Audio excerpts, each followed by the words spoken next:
Okay, okay, okay, okay, okay, okay, okay. You live in my dream state. We look at my fantasy.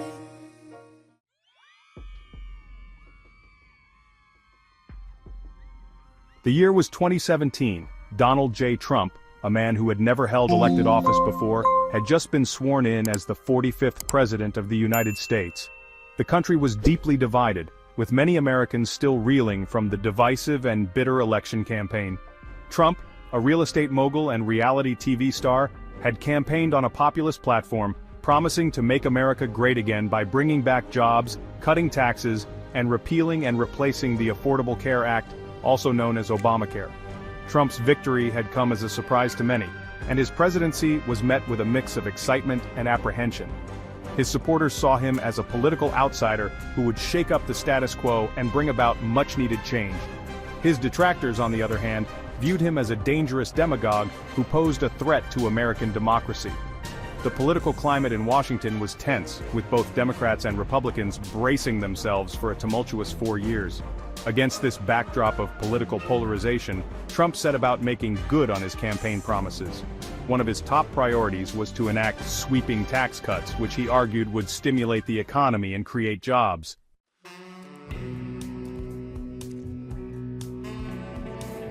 From the outset of his campaign, Trump had made tax cuts a cornerstone of his economic agenda.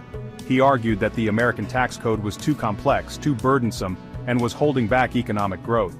He promised to simplify the tax code, reduce taxes for businesses and individuals, and bring back jobs that had been outsourced overseas. His message resonated with many Americans who felt that the economy was rigged against them and that they were being squeezed by high taxes. Trump's tax plan, as outlined during his campaign, called for a reduction in the number of tax brackets, a lower corporate tax rate, and the elimination of the estate tax. He also proposed increasing the standard deduction, which would shield more income from taxation, and eliminating or reducing various deductions and credits.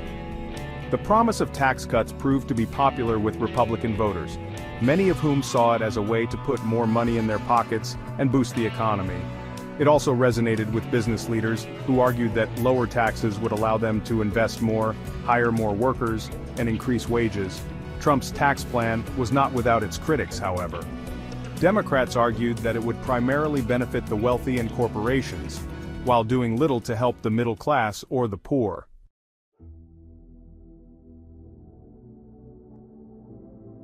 In April of 2017, the Trump administration unveiled its long-awaited tax plan. The proposal, which came in the form of a one-page document that was short on specifics but long on ambition, called for a massive $4.5 trillion tax cut over 10 years. The plan would slash the corporate tax rate from 35% to 15%, reduce the number of individual income tax brackets from 7 to 3, and nearly double the standard deduction. It would also eliminate the estate tax, which Trump had dubbed the death tax, and repeal the alternative minimum tax, which disproportionately affected high-income earners. The reaction to the plan was swift and predictable. Republicans, by and large, praised the proposal, calling it a bold and necessary step to unleash the American economy. They argued that the tax cuts would boost economic growth, create jobs, and increase wages for all Americans. Democrats, on the other hand, denounced the plan as a giveaway to the wealthy and corporations that would explode the deficit and lead to cuts in vital social programs. Independent analyses of the plan largely confirmed the Democrats' concerns. Despite the criticism, the Trump administration remained undeterred.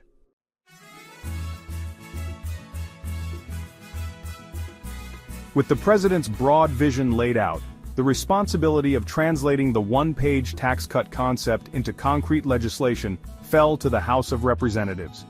The Republican-controlled House, eager to deliver on a key campaign promise, embraced the task with fervor. Paul Ryan, then Speaker of the House, a staunch fiscal conservative with a long-held desire for tax reform, saw this as a once-in-a-generation opportunity to reshape the tax code. Yet the path forward was anything but smooth. The House Ways and Means Committee, chaired by Representative Kevin Brady, a Texan Republican known for his affable demeanor and deep knowledge of tax policy, took the lead in drafting the bill. The committee, tasked with the Herculean task of reconciling competing interests, found itself caught in a maelstrom of lobbying efforts. K Street, Washington, D.C.'s lobbying hub, sprung to life with renewed vigor as corporations, trade groups, and special interest groups, sensing an opportunity to shape the legislation to their advantage, unleashed a torrent of campaign contributions and persuasive arguments. The sheer scale and scope of the proposed tax cuts presented a formidable challenge. The need to offset the revenue losses, a key Republican talking point to counter accusations of fiscal irresponsibility, necessitated finding trillions of dollars in spending cuts or revenue increases elsewhere. This ignited fierce debates within the Republican caucus.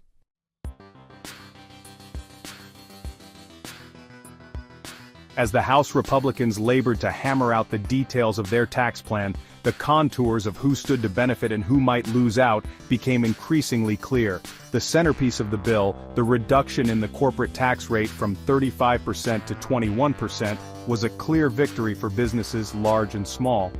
This provision, a long-standing goal of Republican policymakers, was touted as a means to boost investment, create jobs, and make American businesses more competitive globally. However, critics argued that the benefits of the corporate tax cut would primarily flow to wealthy shareholders and top executives, rather than trickling down to workers in the form of higher wages. Individual taxpayers also found themselves facing a mixed bag of changes. The standard deduction, a fixed amount that reduces taxable income, was nearly doubled, providing tax relief for many middle-class families. However, the bill also eliminated or curtailed various itemized deductions, such as those for state and local taxes and mortgage interest, which disproportionately benefited residents of high-tax states. This sparked outrage among many middle-class homeowners in states like California and New York, who suddenly faced the prospect of higher federal taxes. The wealthy, as many analysts had predicted, stood to gain significantly from the tax bill. The top individual income tax rate was reduced from 39.6% to 37%. Providing a substantial windfall for high earners.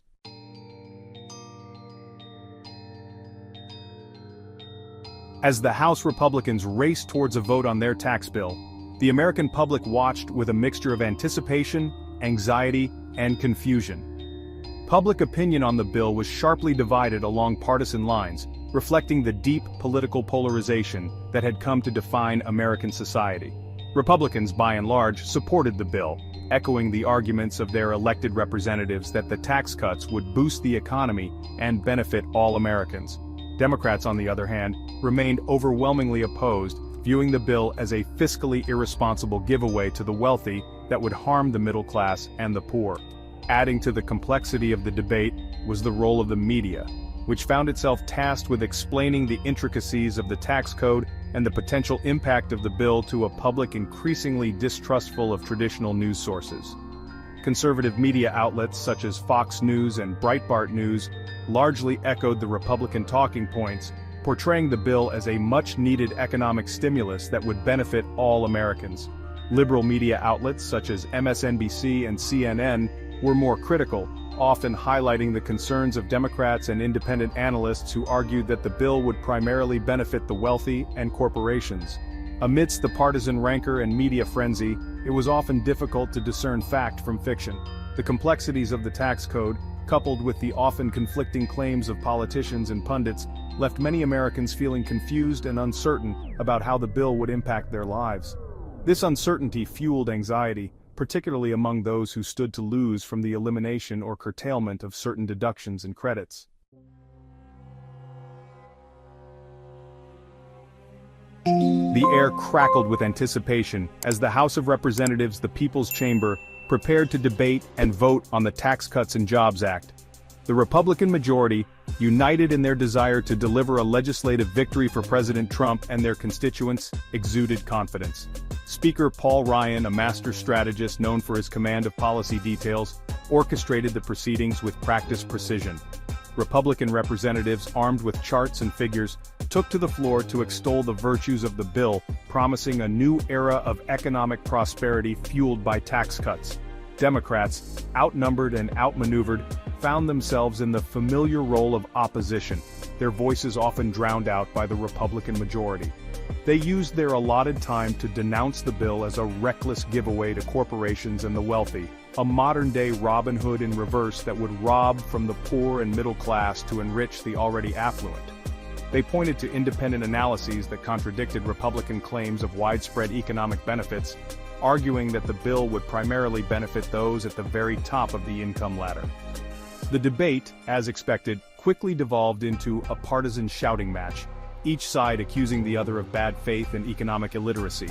Republicans, eager to paint the Democrats as obstructionists, accused their colleagues across the aisle of putting partisan politics ahead of the needs of the American people. Democrats, in turn, accused the Republicans of being beholden to corporate interests and out of touch with the struggles of ordinary Americans.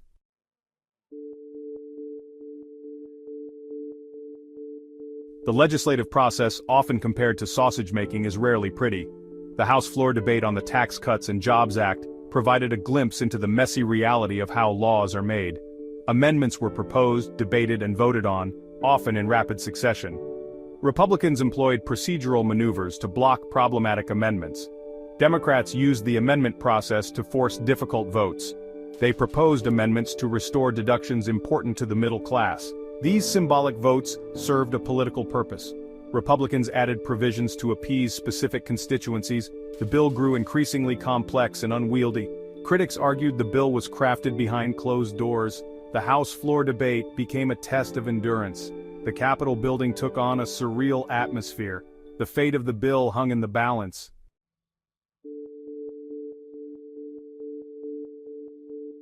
After weeks of intense debate, the House prepared to vote on the Tax Cuts and Jobs Act. The vote fell along party lines, with Republicans supporting and Democrats opposing.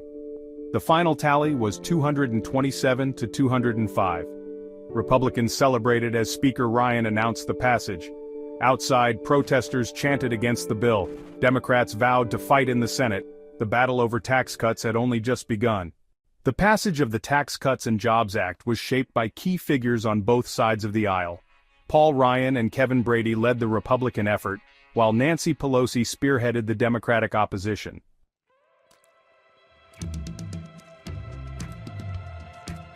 Paul Ryan, a congressman from Wisconsin, ascended to the speakership of the House in 2015. Known for his deep knowledge of policy and fiscal conservatism, Ryan championed the Tax Cuts and Jobs Act. He argued it would unleash economic growth, create jobs, and boost wages. Ryan's legacy as Speaker is intertwined with the Tax Cuts and Jobs Act. The bill's unpopularity contributed to the Republicans' loss of the House in 2018. Ryan announced his retirement in early 2018, marking the end of an era in Republican politics.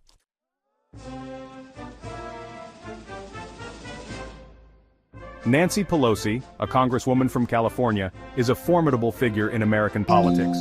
Known for her sharp intellect and mastery of the legislative process, Pelosi is both admired and reviled.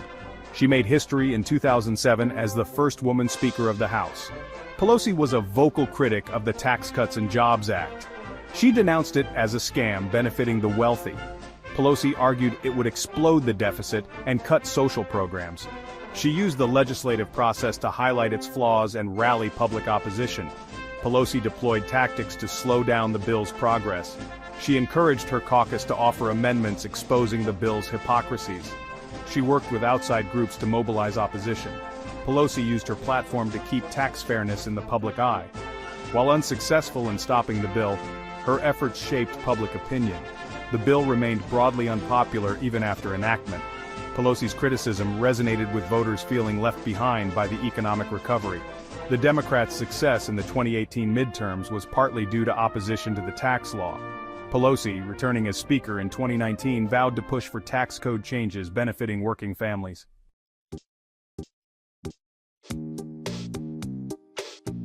The tension in the House chamber was palpable as the final votes were tallied. Speaker Paul Ryan announced the results, 227 to 205. A wave of cheers erupted from the Republican side, a moment of triumph. Across the aisle, Democrats sat in stunned silence, a bitter defeat. The gavel's fall marked not an end but a beginning of a new chapter.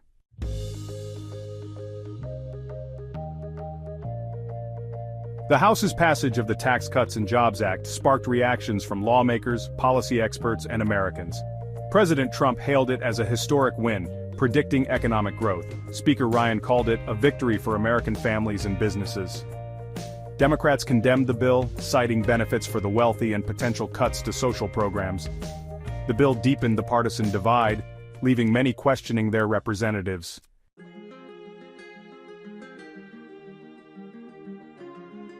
The House's passage of the Tax Cuts and Jobs Act was just the beginning. The bill faced an uncertain future in the Senate, where Republicans held a slimmer majority. The coming weeks promised high drama and political maneuvering. The bill's passage highlighted deep partisan divisions and raised questions about the role of government. The battle over taxes was far from over. It had only just begun.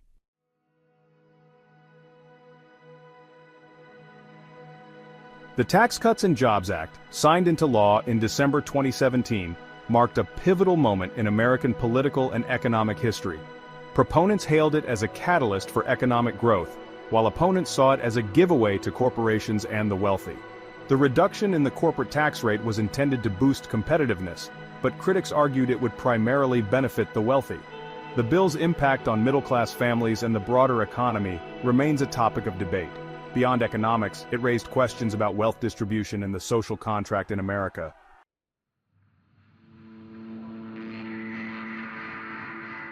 The Tax Cuts and Jobs Act, a significant legislative victory for Donald Trump, remains a subject of debate. Its proponents point to economic growth, while detractors argue it benefits the wealthy and increases the federal deficit. The legacy of the Tax Cuts and Jobs Act, like Trump's presidency, will be debated for years to come.